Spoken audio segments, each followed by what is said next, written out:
So hello everyone, this is Aditya sir, and in today's class we'll be discussing the solution of questions on fluid mechanics which has appeared in GATE 2025 Aerospace. There are only two questions which I could see has appeared in GATE 2025 from fluid mechanics. Very simple and tricky problems, but then it requires certain attention. So there are only two questions, like I said, one from the boundary layer over flat plate, and the second one is from kinematics. So let's try to understand how these questions are very simple. One is formula based and the second one is from conceptual. So the first equation, let's have an idea. So for it says that for a two-dimensional incompressible flow which is over a flat plate. So incompressible, there is no density variation, two-dimensional x and y, and it should be also steady. One more condition is there, which is steady.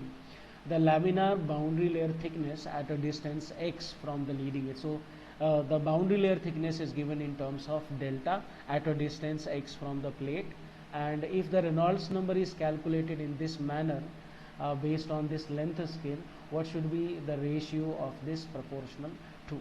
Okay, delta by x, which is the ratio. Delta is the boundary layer thickness at that distance, and x is distance measured from the leading edge of the flat plate. So when we go through the concept of boundary layer, first we talk about Prandtl's boundary layer equation, because the whole idea of boundary layer was given by Ludwig Prandtl in 1904.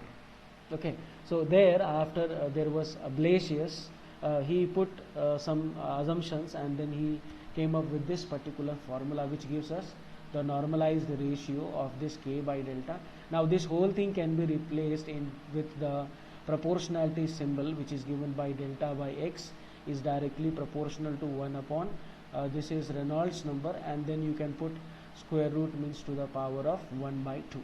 Okay, so obviously when the proportionality sign is replaced, we end up getting equal to, and there will be some always a constant. When you study dimensional analysis, this is the whole thing we talk about. Then from the options, there is clearly there is first option, because if this goes to the numerator, this whole thing will become nothing but Reynolds number suffix x to the power of 1 by 2 minus 1 by 2, very sorry. So first option is the correct answer. Let's try to understand how actually this thing appeared. So this is how it looks like. When a flow moves over a flat plate, the boundary layer is first becomes laminar, and then it becomes turbulent. The laminar region doesn't directly convert to turbulent flow. It takes certain distance or time to change its nature from laminar to turbulent. Also, second important thing is the plate is placed parallel, that means 0 degree angle of attack, parallel to the flow direction, free stream. Okay, then if we want to calculate Reynolds number at any random distance from the leading edge, we start with the value of x. This x is actually a variable.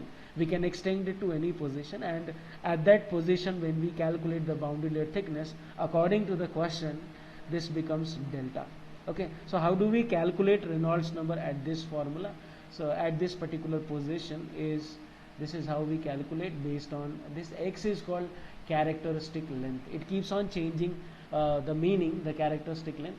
When we go to the pipe flow, this x will take the form of diameter of the pipe, and then different conditions, it will keep on changing.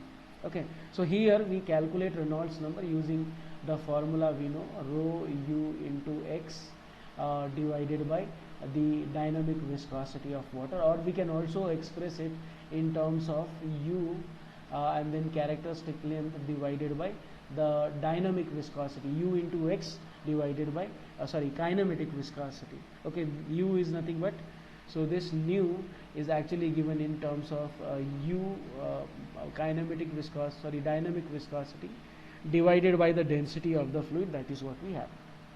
So at any place we can calculate this Reynolds number using this particular formula.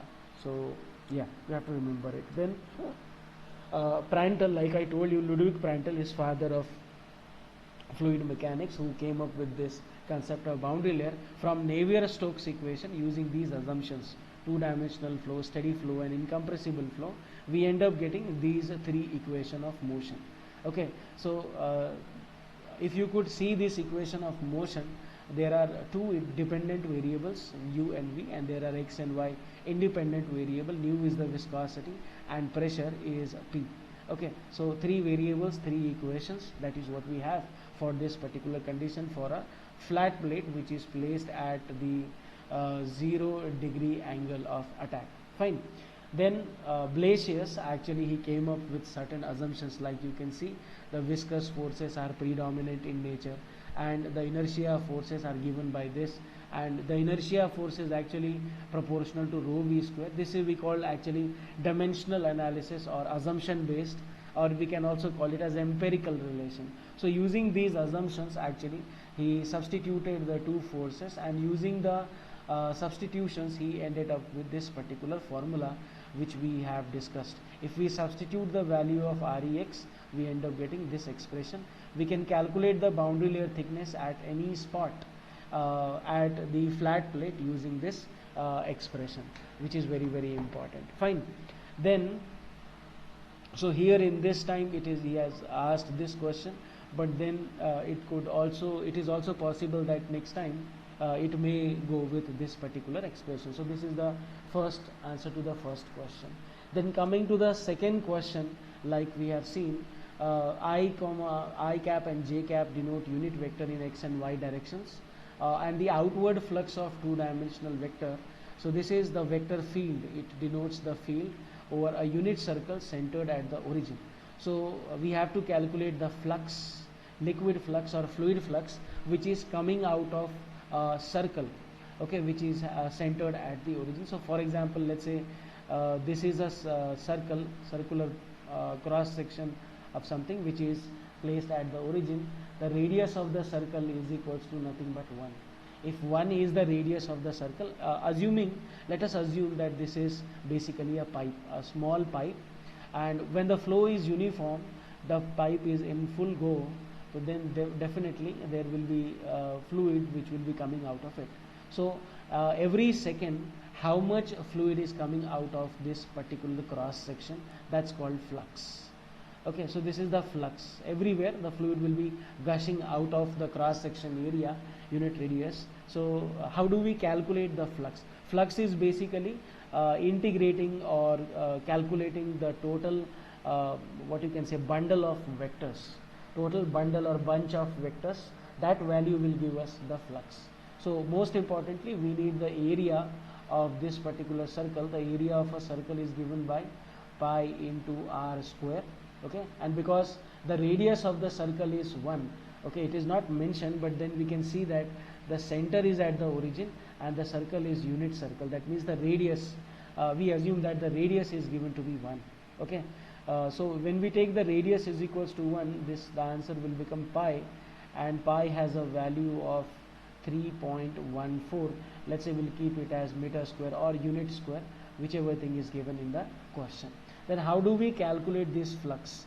So the flux is calculated by taking the divergence of the velocity vector.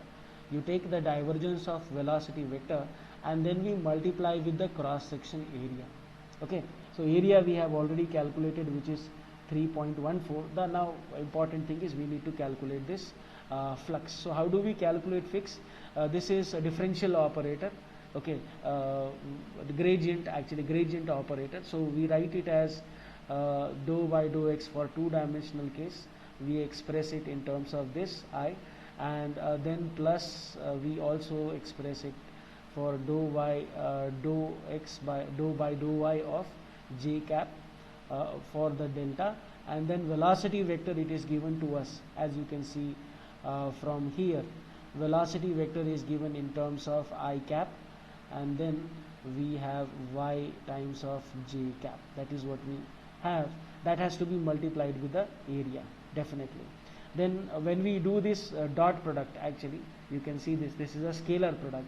In dot product all the terms will cancel, only I cap and I cap will multiply and it will become 1.